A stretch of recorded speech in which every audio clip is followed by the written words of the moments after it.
Okay, everybody, happy Saturday. Today I am doing a reaction video to the trailer for Oprah's weight loss special. And I wanted to talk about this because I actually have a few clients who are on Ozempic. They're on GLP-1s. And I also wanted to talk about the fact that they use a lot of children and how this is so insidious and disingenuous and horrible.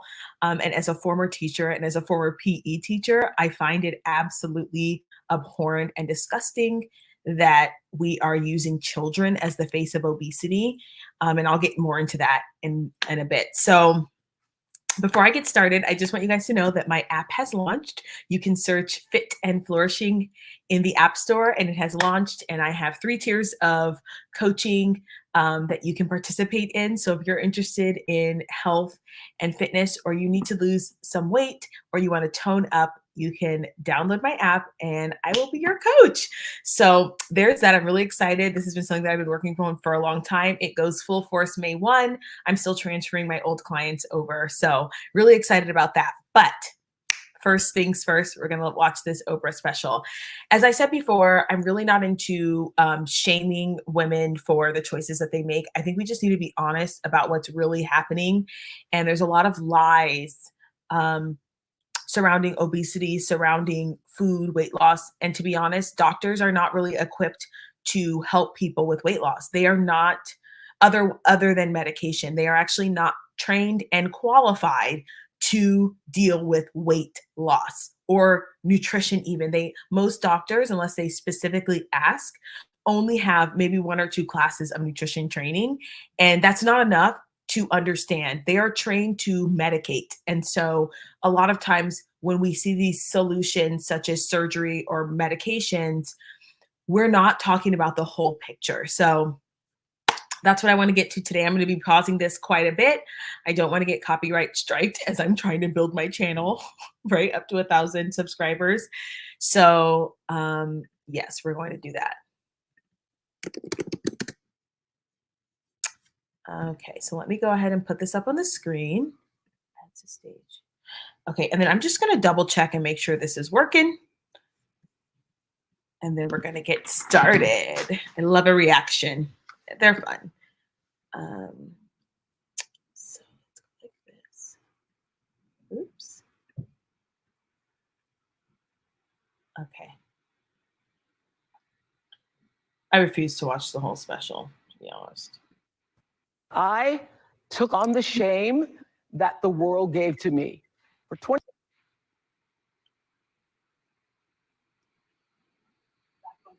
Perfect. Perfect. Okay, so let's listen to it.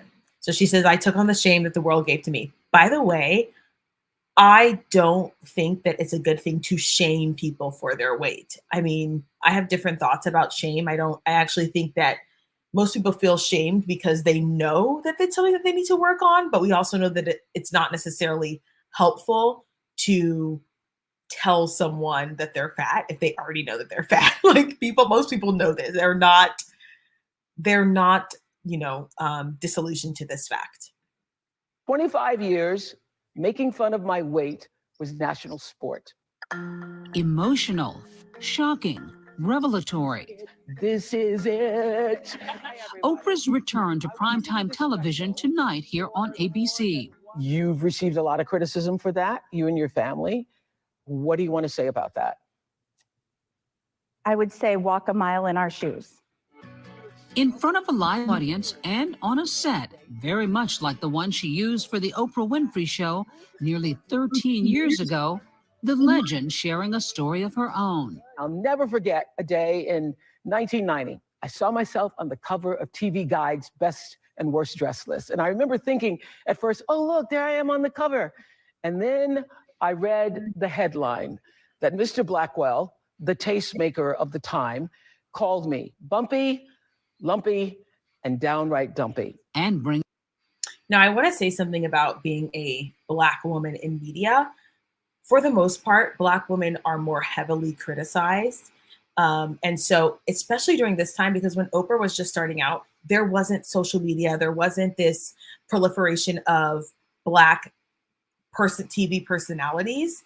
aside from like the sitcoms. And so Oprah was really in a league of her own.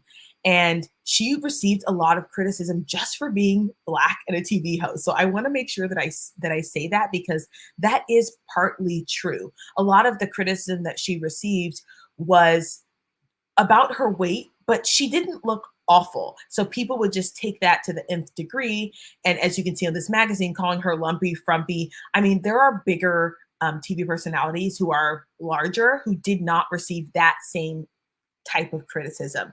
So I want to make sure that I actually acknowledge that, because it is true. It's different being a Black woman in media. That does not negate the fact that clearly she has some eating issues, and obesity is clearly a problem for her. So those two things can be true at the same time. Bringing many others to light. Nothing held back during the full-hour TV event. Shame, blame, and the weight loss revolution. I starved myself for nearly 5 months and then wheeled out that wagon of fat that the internet will never let me forget. And after losing 67 pounds on a liquid diet, the next day, y'all, the very next day, I started to gain it back. Yes. So let this be a cautionary tale to you that many people, when they say that I've tried everything, they've often tried everything that is extreme. So she drank liquids for 64 days, or they do keto for 64 days, or they do a cabbage diet, an egg diet, something that is extreme. So when they say I've tried everything, it typically does not involve eating in moderation. And there's a very specific reason for that. It's because it is really hard to eat in moderation if you do not deal with your trauma. It is really hard to eat in moderation if you do not learn how to stop eating emotionally. The lie that we tell people is that obesity is a disease.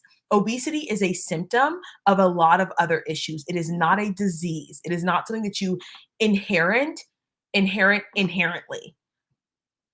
Obesity is usually a coping mechanism, a result of a coping mechanism. This has been studied in women, particularly Black women, because Black women have higher rates of obesity. It's often due to the fact that they have been abused, essayed in their childhood. 1 in 4 Black women are abused.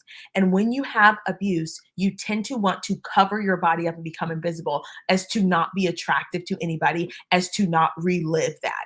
You also tend to want to eat those emotions. So yes, when people say they have tried everything, it's, you guys, this is such a controversial statement that I've made, but trying everything does not mean, trying all of the fad diets, but that's what people do because the moderation is so hard. And I get it. As someone who has struggled with emotional eating, I know everybody looks at me and they think, oh, you've been this way your whole life. I actually gained 40 pounds from doing the exact same thing that Oprah did. So I got on some extreme, strict bodybuilding diet. I was doing, all fruit, vegan, and then I was doing keto, and then I was doing, the cayenne lemon pepper drinks and all that. And immediately my body gained weight, just like she said. And until I reset my metabolism and learn how to view food as simply fuel and as something that I could enjoy without having to overeat or use it as a friend, that's when my life changed. And the truth is that most people cannot get a prescription for therapy. They cannot get a prescription for the tough inner work that you have to do in order to lose weight, but you can get a quick prescription for a weight loss injection. Do I think that no one needs a weight loss injection? No. I think that there are so many people who would benefit from this kind of therapy. Meaning, I think there's a lot of people who would benefit from GLP-1s. I don't know that children are them, and I don't know that the majority of the population is not one. We also don't know if the benefits outweigh the cost. It's not been long-term enough for us to know that, because we have never used this as a weight loss drug. We've used it as a way to treat other diseases. So does someone who doesn't need it, how does someone who doesn't need it respond? We don't actually know. And so for her to be promoting this as if this is like the magic pill is kind of yuck. Mix of medical experts and personal stories ushering in a conversation about the rapid rise in the use of prescription medications for weight loss. We're seeing double the amount of weight loss you can achieve with this class of medications compared to what we've had in our toolbox for the last several decades, in combination, of course, with a healthy lifestyle. Highlighting how these drugs are changing lives around the country. Okay, so if you guys are following anybody who is on TikTok or in real life, and I can attest to this because I have 3 clients who are on GLP-1s, they are not living a healthy lifestyle. And I hate to say this. This is something that I try and instill in them. I try to remind them that the goal is health. It's not just weight loss. There is a trend on TikTok that's like what I eat in a day on a GLP-1. And you know what it is, you guys? It's a ton of processed foods because they're not even hungry, right? So they don't have the necessary ghrelin and leptin levels to actually crave food. So a lot of these women are eating protein shakes, which nothing wrong with the protein shake, but you shouldn't be having that for most of your meals. They're having Oreos, they're having chips, they're having Lunchables, like just basic processed foods. And my hunch, and I need to have my brother pull up the medical research on this, is my hunch is that because their stomachs are struggling, that their body is craving the food that requires the least amount of digestion. And you guys know that when you eat processed foods, because they're already broken down, it's really easy for your body to digest those. So these doctors are saying they're living a healthy lifestyle. Does healthy lifestyle to you mean just exercising? Because that's not a healthy lifestyle. Are they eating fruits and vegetables? Are they eating well-rounded meals? A lot of these women are not. It's something that I see with my clients where I'm like, okay, let's aim to have, at the very least, please incorporate a green drink into your diet. They're not even craving healthy food.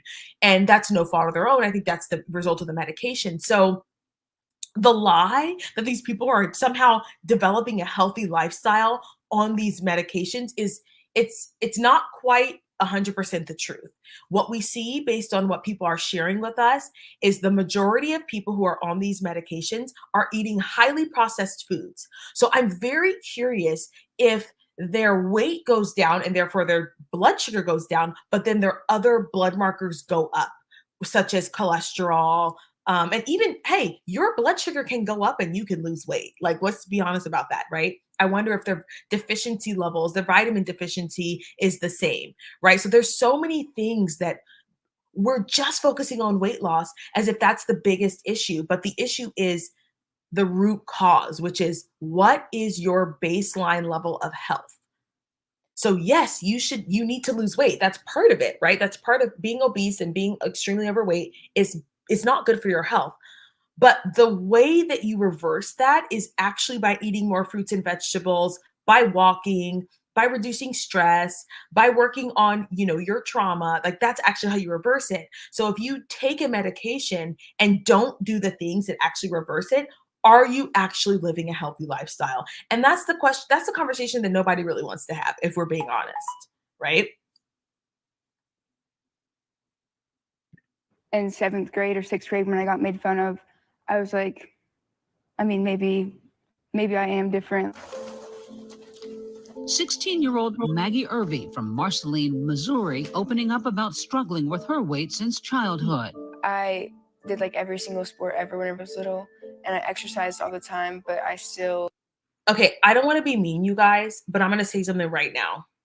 And I've talked about this before on my channel. Look at her mother.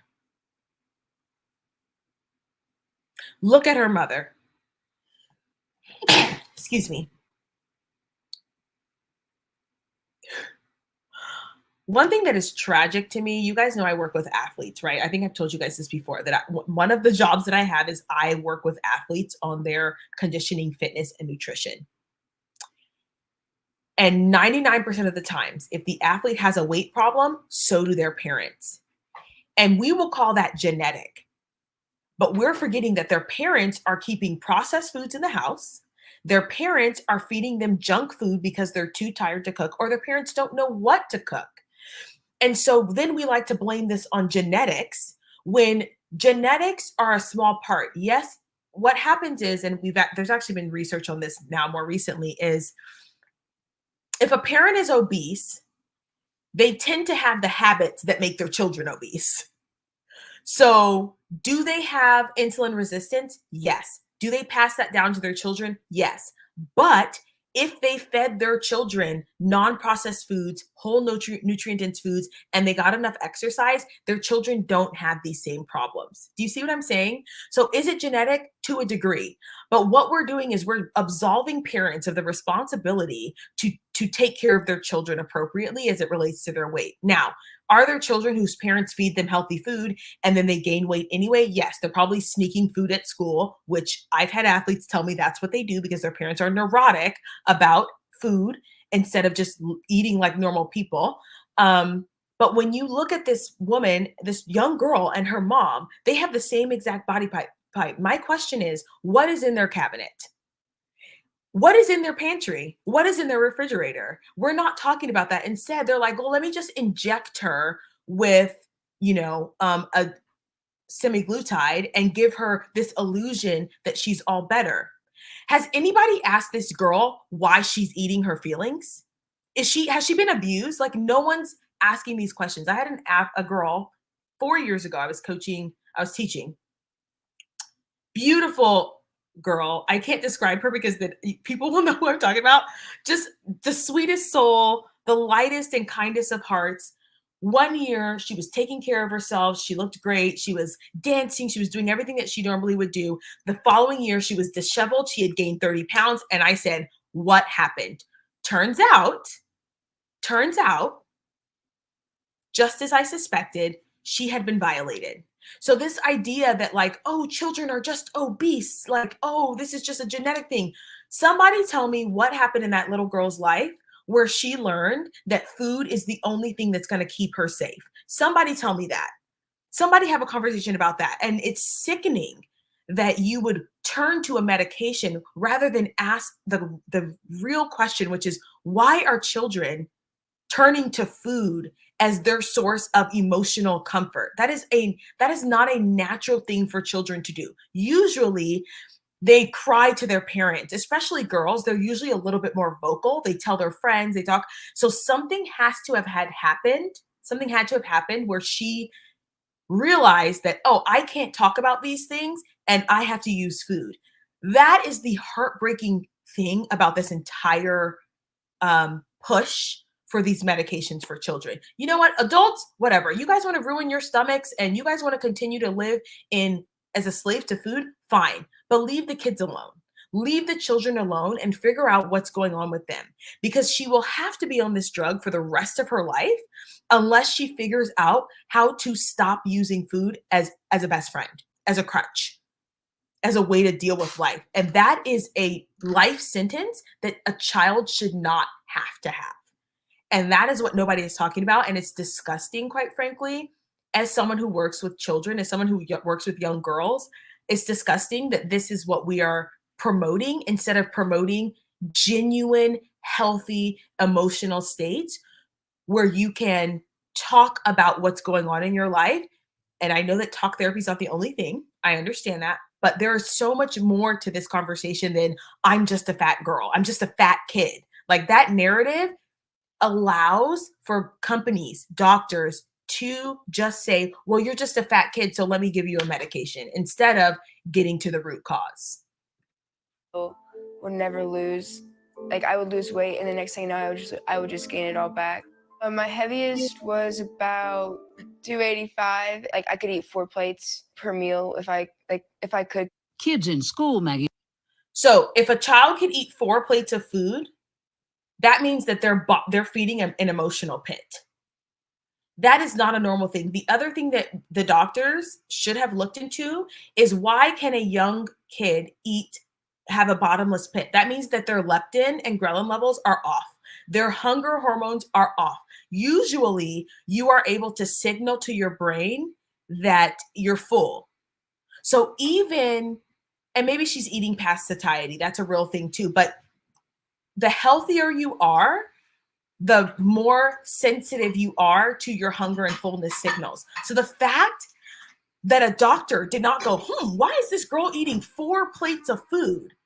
And instead said, oh, let me just give her a pill is problematic. But this is also emblematic of the medical system in the United States. And I'm not super anti-medical systems. I just think that they are not the end all be all of truth.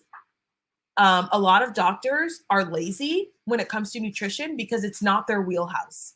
And so they refuse to look into things. They'll go, oh, that's just what it is. They're worn out, they're tired, and they'll just put a pill on it. But the question that you have to ask when you guys see obese children is, what is going on with their hormone panel at that age that they can actually eat that much food, aside from the abuse question? And number 3, why are you keeping foods in the house that encourage weight gain? We know that processed foods encourage that. Like, we did not grow up with processed foods in our house. We had to go to my grandparents' house to eat processed foods. We had to make stuff in order to eat.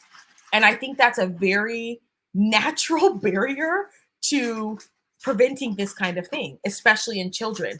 How about you just don't have food in the house that they can just binge eat on? Like, you shouldn't be able to eat like if there's bags of chips lying around, yes, kids are going to just eat them, especially if they have these underlying issues. You see what I'm saying? So it's actually kind of, it's a lazy approach, if you want my honest opinion. He says started to comment on the clothes she wore. If you're a web designer, here are 4 Wix Studio features you gotta know.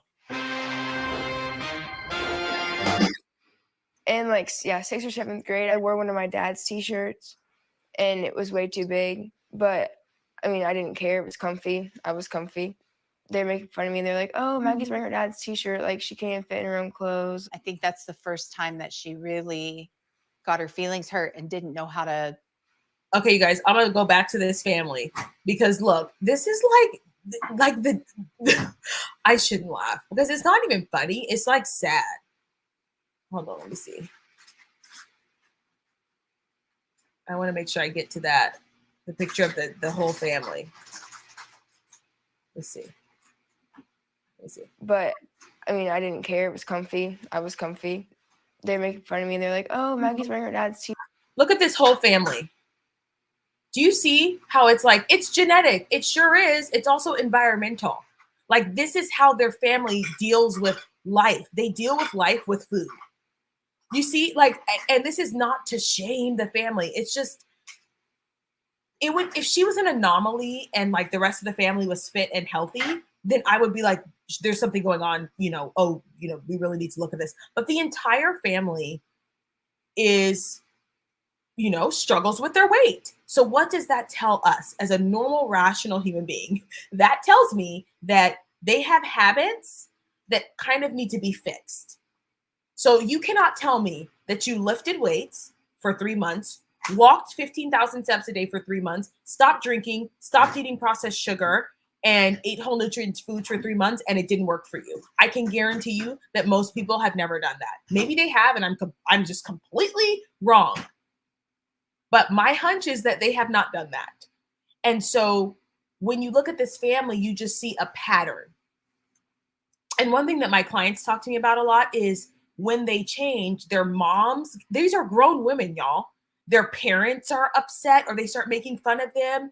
Their friends are upset because they start making fun of it because it's a cultural thing. Cultural meaning family, where, okay, we eat like garbage. Don't mess up. Okay, here we go. We're about to get deep. Whenever there's like large families, there's dysfunction. Can we talk about it? So whenever someone decides to lose weight, they are messing up the dysfunctional family. So the crabs in a bucket will say, why are you messing up? You're the fat one. You're just like the rest of us. Why are you trying to be this new person? And this also happens if there's a person in the family who's like the obese one. They will literally make fun of them to put them back in a place where they're not confident. It's a crabs in a bucket. You have to be in the place, right? In a dysfunctional family, everyone has a place. And if you start losing weight, getting confident, stop letting me use you and abuse you, things are not going to be right. So they put them back in that place. And it's really hard to leave. That's why it's so hard for people to lose weight. Their nervous system is accustomed to being fat. And so the nervous system says, I can't do this because what if I'm the only person in my family who's fit? Guarantee you guys, that's what's going on. Guarantee. I will bet $100 on that, $100,000 on that. T-shirt, like she can't fit in her own clothes. I think that's the first time that she really got her feelings hurt and didn't know how to come back. Her mom, Erica, desperate to help her daughter lose weight. I had a healthcare professional at one point tell me that she would be 500 pounds by the time she was 16 and that she would die. Maggie had bariatric surgery, which she says didn't stop the compulsions to eat. Correct, you guys. I've had three clients now with bariatric surgery. Guess what? Doesn't help. You know why? Bariatric surgery does not fix your nervous system. It does not change your nervous system. What it does is it just makes your stomach smaller. But you know what people do? They just stretch their stomach back out. They keep eating. They keep eating because bariatric surgery does not fix the nervous system that says, when I'm stressed, I eat. When I'm angry, I eat. When I feel anything other than joy, maybe even joy, I eat. That is a nervous system problem. That is a coping mechanism problem. So a lot of people spend thousands and thousands of dollars on a surgery that depletes them of nutrients, and then they gain the weight back. Why? Because semaglutide and bariatric surgery do not fix your nervous system. They do not fix your coping mechanism, which says, when I feel emotions, I eat. And the kind of work that it takes to get through that is tough. Okay, this is not to say that she deserves to be shamed. She's a young girl. I think I am actually more angry that this is not a conversation that we're having as a society. And this is not a conversation that fitness and health and nutrition professionals are having. The fact that obesity is more of a nervous system and an addiction problem than anything else. And that having a bariatric surgery, she's absolutely right, will not fix it. Because you have to train your nervous system to say, I'm actually okay if I feel emotions. I'm actually okay if I don't have a hyper palatable meal right now. You have to train your body to do that. And that's really, really hard. It is hard. Eat more than she wanted to. So her doctors turned to a medicine called Victoza. When Maggie started taking the GLP-1 medications, she was one of the youngest people to have ever taken them. And it was the Victoza that quieted that part of her brain and allowed her to eat what she needed to with the surgery and to lose weight. So I just made a video, you guys, talking about what's called food noise. And, and this is a real problem, okay? I'm actually someone who had a very loud food noise, very loud chatter. For people who are obese, it's significant. They can't take their brains off of food noise. And let me see if I can pull it up for you guys and put it in the chat, and I'll talk to you guys while I'm talking about this. So food noise is basically you're always thinking about food, and that becomes your default mechanism for anything in life. So for me, it was like, okay, I would be distracted by something, and then I would like, oh, as soon as I had a free moment, I'd be like thinking about what I was going to eat next, right? And I'm going to throw this in the chat for you guys. This is the food noise video. When I'm sitting down and watching TV, all I'm thinking about is food. I'm driving, I'm thinking about food. So what does that tell me? As a health coach, that tells me that your default thought process is food. That means food is something that you hold dearly to you. For some reason, that has become your safety, right? So with clients, I work on helping them to see, okay, if you're thinking about food, what is happening in your life when you're thinking about food? Are you stressed? Are you angry? Are you all of those things? And then what are you trying to distract yourself from by thinking about food? That's a tough one because for my clients who have experienced violations in their life, they are using food as their default thing to think about so that they do not have to think about the horrible things that have happened in their life. Like, do you guys see how deep this goes? It's not just, oh, I'm just someone who thinks about food all the time. No, it's like, what are you running from? What are you running from that food has become that taking up that much space in your brain, right? So you have to train yourself out of that. One of the things that I did, this was so after I competed in bodybuilding, I had super loud food noise because I had restricted myself for months, almost years, really, because I was doing like on and off shows.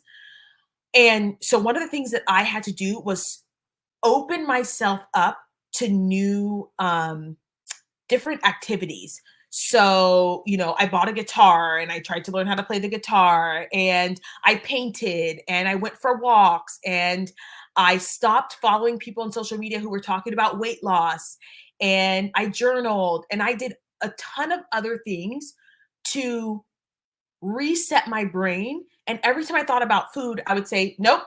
And then I would force my brain to think about something else. And pretty soon, my brain was like, oh, we don't have to always be thinking about food. The other thing is going to therapy, because when you go to therapy, a good therapist will help you detangle all of those thoughts so they can actually be released, right? In an appropriate way. If you've experienced some deep trauma, I suggest you go get EDMR or EMDR. I can't remember, electric something, EDMR, I think it is. That's a really highly effective way to release trauma. I suggest you do that. But understand that food noise is not something that just happens. It happens over time because food becomes your safe place, right? So she's like, oh, nothing can quiet the food noise. Right. Why do we have food noise in the first place is the question. Now, what I've heard from my clients is that they stop thinking about food as much. Unfortunately, that also often means that they stop having the natural desire to eat healthy things. So having salads is not interesting. Having vegetables is not interesting. Having protein is not interesting. They want these hyper palatable foods. And so that's the side effect of something like this, right? This is gonna be so long, this video, over 10 minutes. Becoming something of a miracle tool for so many. GLP-1 agonist medications were originally meant to treat type 2 diabetes.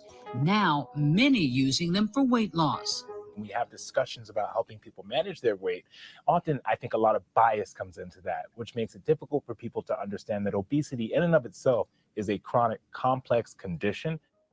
As millions of Americans turn to these drugs, experts say medications like Ozempic, Mounjaro, Wegovy, Zepbound could put a dent in America's obesity epidemic. What is so sick, y'all? Like, again, we have an obesity epidemic. Okay, look at the food that is in America. And I think what makes me so angry about this is the cycle that we perpetuate, right? The food that is in the United States is designed for hyperpalatability, which means you want it all the time. They have created an environment where people need Wegovy, where people need Mounjaro, where people need Ozempic. They have created this environment, and then they're going, oh, we have an obesity epidemic. Oh my gosh, I wonder how that happened. Oh, it's not the fact that you guys spray the food with a bunch of chemicals so we can't break down the food and then we store it as fat. It's not the fact that everything in the United States is supersized. It's not the fact that we don't even grow organic food anymore. It's not the fact that you pump your milk with hormones. It's not the fact that we have created an environment where PE is taken out of school so kids are not actually moving. It's not the fact that we have created a society where people are watching TV all day and there's social media, and so people are just scrolling all day and watching Netflix. It's not that. Oh, it's just an epidemic that has plagued us, and now we need a disease. We need a shot to fix it. Like, it. Do we not see how silly that sounds? That, oh, we just all of a sudden stumbled into this epidemic. No, ma'am. No, ma'am. We brought ourselves into this epidemic by allowing ourselves to be a fast food nation, allowing ourselves to be a sedentary nation, and allowing ourselves to get to the point where food, proper nutrition is not a priority. And I think there's so many factors that we're not really talking about, like the fact that it's expensive to live in, the United States. So people are working, they're not taking care of their children. Instead, their children are latchkey kids is like the old term that we used, but really they're like iPad kids. So essentially there's microwavable food in the refrigerator that's not healthy, and they're watching TV, playing video games, they're not moving. When I was a PE teacher, you guys, the amount of parents who pushed back on me for asking their children to exercise was asinine. We have created a society where it is not normal to be healthy. In fact, it is normal to be obese. And then he's like, "Oh, we can put a dent in this epidemic. Oh my gosh!" Like the way that you put a dent in this epidemic is pull all the junk off the shelves, right? Start treating your food better. Start creating better food. Stop this mass marketing. And just from like a biblical perspective, you guys, something that I often think about is how sin messes up even farmers, right? Like the greed that it takes for you to say, I don't care if I spray all this stuff on this food if it means that I can make more money and sell more food. Like that is sinful. So whenever you mess with God's natural design because of sin, you're going to have deadly consequences. So people are like, "Don't eat meat." No, you should be eating meat. It's good for you. The problem is that we have a society that is so greedy and sinful that they will actually take meat, take cows, take chickens, do whatever they will with them so they can mass produce them without caring about the consequences, with no regard for the consequences on human beings. You see what I'm saying? Like this is not just we have an obesity problem. No, we have a greed problem in the United States that is trickling down to children and adults, and obesity is one of those consequences. So it's so I hate the way we think about weight loss in this nation. It's really by the by, was it the Netherlands or not Hungary? Finland. When children are obese or overweight, do you know what the doctors tell them to do? Take a wild guess what the doctors tell them to do. The doctors tell them to eat more greens and vegetables and to exercise. That is their solution. It is not put on medication. By the by. Nearly 1 in 3 Americans within this country are overweight, and close to 40% are qualified as obese. Obesity is connected to many different factors, not just on what we eat, but on our environment, our medications that we use, certain hormonal conditions that we may have. This medication helps to provide that equal playing field. I'm following you. Moms at home raving about it. So these are my jeans from when I first started. It's an equal playing field. Y'all, the way they throw that term equity around, the way they throw that term around for everything, baby, it is an equal playing field. Now, are there food deserts? Yes. But, okay, fun fact, we were on welfare. Fun fact, we picked up a box. I still have a scar on my finger from the government peanut butter that we tried to open up. You can get vegetables and be poor. Like they have those offices where there's a food bank where I used to live. There was a food bank and they had organic food at the food bank, fruits and vegetables, and they would give you basketfuls. So it's not like you can't get healthy and not have money. And I think like that, again, this is the sneaky, deceptive language, and they play on the emotions of people who are like, equity. And it's like, that's actually not an issue of equity here. This is an issue of not understanding what it actually takes to lose weight. And then of course, the deeper issues of why did you become obese in the first place? But when they use that word, it's a dog whistle for people to come out of the woodworks and say, yes, equality. This is not one of those issues. Sorry about it. It's not. My goodness, that's crazy. Hollywood can't get enough of it. I think it's amazing and I think it's great for them. People hate on it because they want to do it. And Oprah making it her mission to keep the conversation going. There is now a sense of hope, number one. And number two, you no longer blame yourself. Yeah. Because when I tell you how many times I have blamed myself, Decade after decade, her fluctuating size the subject of relentless tabloid scrutiny.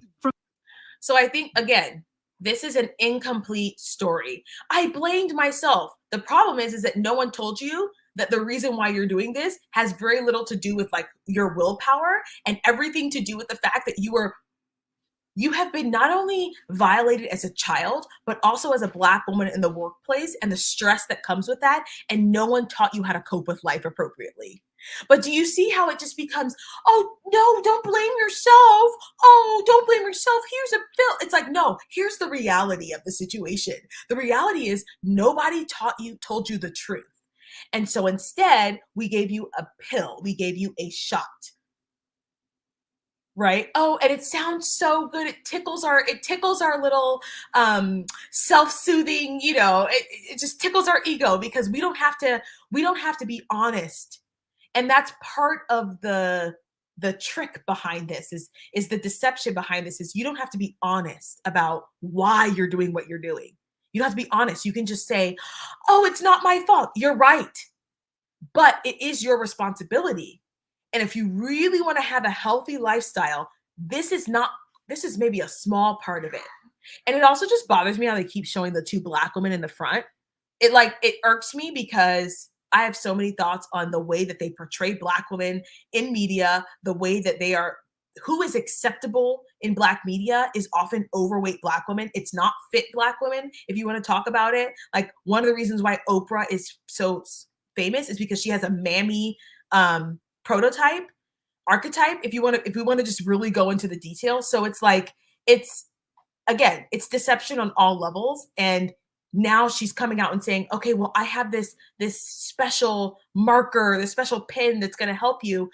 But she hasn't dealt with the issues. Maybe she has, I don't know. But it doesn't seem like she's dealt with the issues that actually caused her to get that big in the first place. Because if you really want to fix your life, that's what you're going to have to do. Otherwise, this becomes another thing that will fall by the wayside and then the weight goes back up. And here's what I always tell my clients is this. If you come off of a weight training program with me or a nutrition program with me and you start rapidly gaining weight, that's a problem. That means that what I wasn't doing was not healthy, right? Unless, of course, they go off and binge eat, right? But the fact that if she doesn't take this, she will just tells me that there's other issues going on. From being a spokesperson for Weight Watchers, I love bread, to revealing last December that she was using a weight loss drug.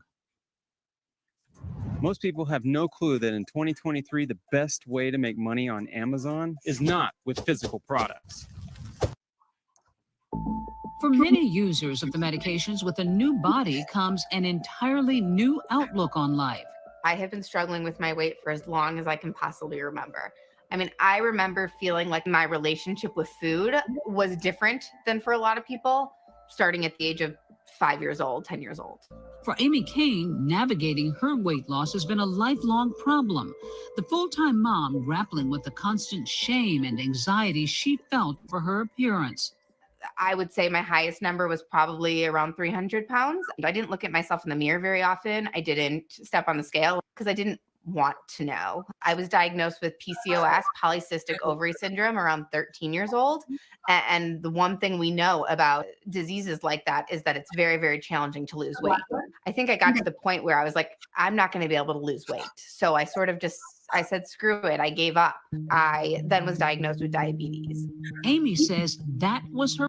Okay, so PCOS. This is one of the many ailments that has been approved for semaglutide. I actually have a couple of clients who have PCOS, a couple of clients who are on this who have PCOS. And yes, it does work because it just works as, appetite suppressant. One of the things that we also know about PCOS is that you can actually lose weight just by lifting weights and eating in a caloric deficit and getting enough protein. So people with PCOS tend to have insulin resistance, which means that they cannot process carbs very well. So what we tend to do with those clients is put them on a plan that has carbohydrates, but make sure that their carbohydrates are at specific times of the day so their body is more prepped to deal with them. There's no magic pill, right? It still works. So some people resort to semaglutide injections, and some people just say, okay, I'm going to eat the right foods in the right amounts. I'm going to take my supplements, my inositol, my NAC, my ovarian care products, and I'm going to lift weights, and I'm going to drink my water. I'm going to get my sleep. I'm going to do all the things, and it tends to work for them.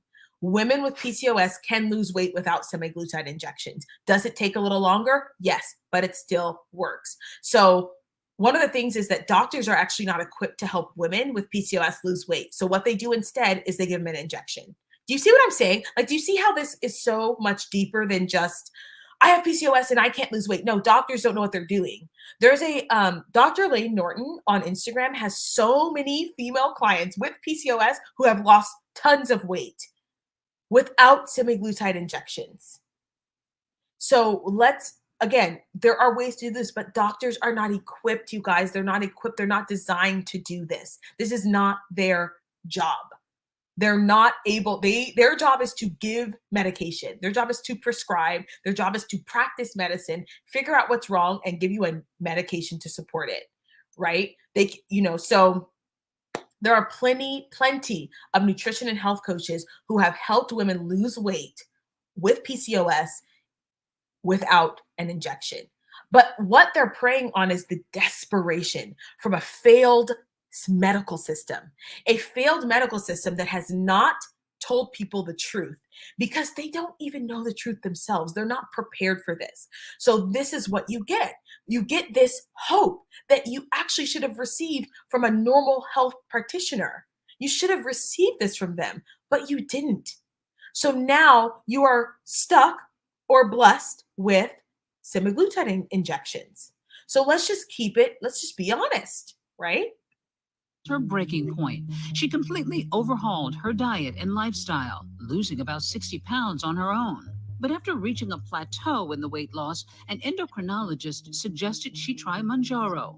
This medication has saved my life. And I don't just mean physically, but emotionally in a lot of ways. I think the reason this medication was so effective for me is because I committed to completely overhauling my lifestyle and my diet and working on my mental health. It felt impossible for me to do this before. This medication allowed it to feel possible. Today, after losing more than 160 pounds in all, Amy says she feels like an entirely different person. My life has done a 180. I was a mom that struggled with postpartum depression and anxiety really, really bad. And I somehow, over this past year, have sort of turned my life around. Yes, the medication helped, but I also put in a lot of work, like a lot of work to. So I'm so glad she's saying this because, excuse me, that's enough. Because it is a lot of work. And like she said, why is it so effective? Because she put in a lot of work. She lost 60 pounds on her own. And some people would call the rest of it vanity weight, right? Like she lost 60 pounds of her own by doing quite a bit of work. And that included overhauling her lifestyle. That included drinking her water, eating her vegetables, sleeping, weight training, working on her mental health, right? Because she knows you don't just get PCOS out of nowhere. Like that comes from something. And again, root causes. My question will forever and always be, what happens when you come off, and can you come off? Because do you really want to be injecting yourself for the rest of your life with a medication? To have a better relationship with my kids, to have a better relationship with my husband, to have a better relationship with myself. Now she's hoping to pass along her experience to her more than 50,000 followers on TikTok. While I don't love the situation, I'm actually really proud of the hard work I put in. Where she gives people an intimate look into her journey. I have people who are 16 years old that follow me and people who are 75 years old that follow me, but that we all have this common connection. And so I just provide some insight. And I think that it just provides a connection for someone to feel less alone in this crazy journey. Tigers, let's get down. feeling less alone, a concept echoed by many. At age 16, Maggie Irvy says after losing about 108 pounds in all, she feels seen for the first time ever. Before,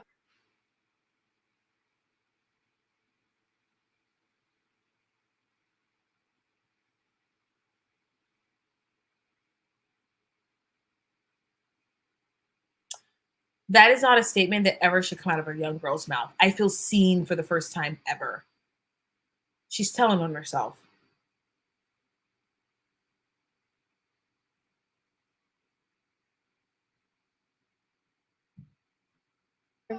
I feel like no one really noticed me as me, like, and now that I've lost weight and that I'm in high school with like more people and they notice me for like my personality more than just like what I look like, because they just recognize me as like the fat girl that used to go to Catholic school, I feel like. Maggie's mom saying she's seeing Maggie's physical health dramatically change. Normal blood levels, non-fatty liver, not pre-diabetic. So how do you get fatty liver?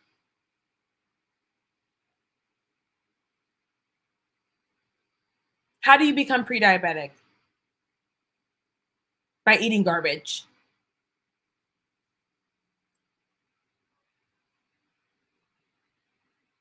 That's it. And you can't become pre-diabetic or get a fatty liver if you're not eating enough. If you're not eating, period.